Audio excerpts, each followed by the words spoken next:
Hello everyone, welcome back to my channel. And for today's video, I will to show you how to solve the equation. Yes, if you want to solve this equation, you need to know about the property of zero product property.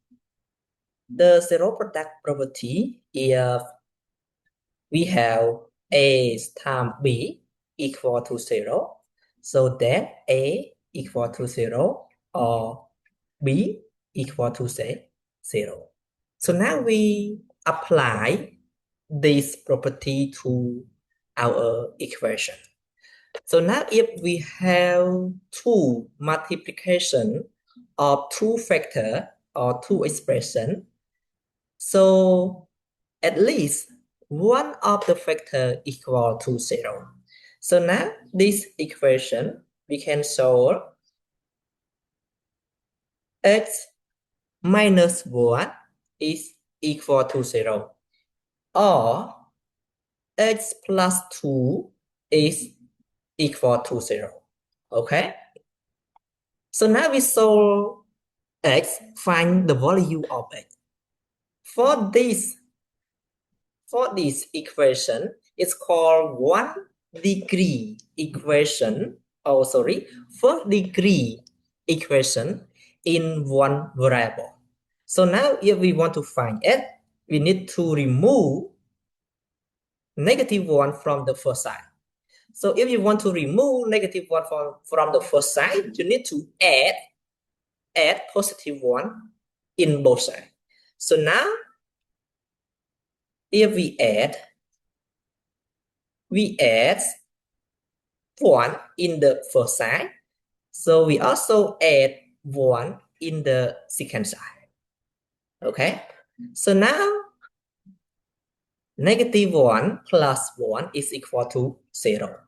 So in the first side, we get x, and the second side, we get 1. So now the value of x is equal to 1.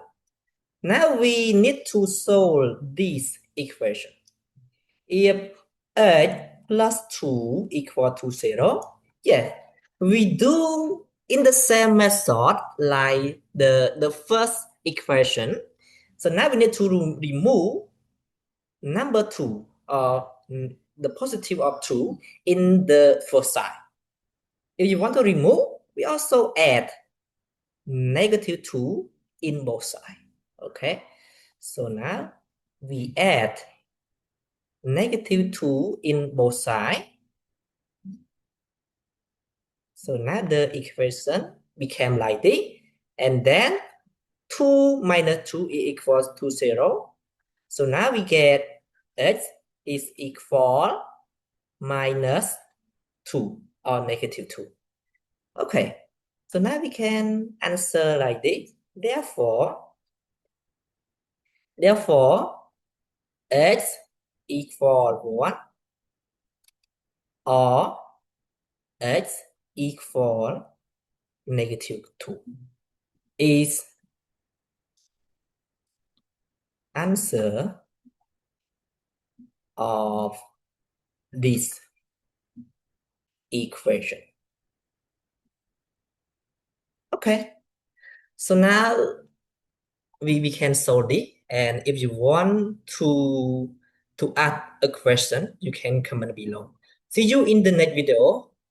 Bye bye.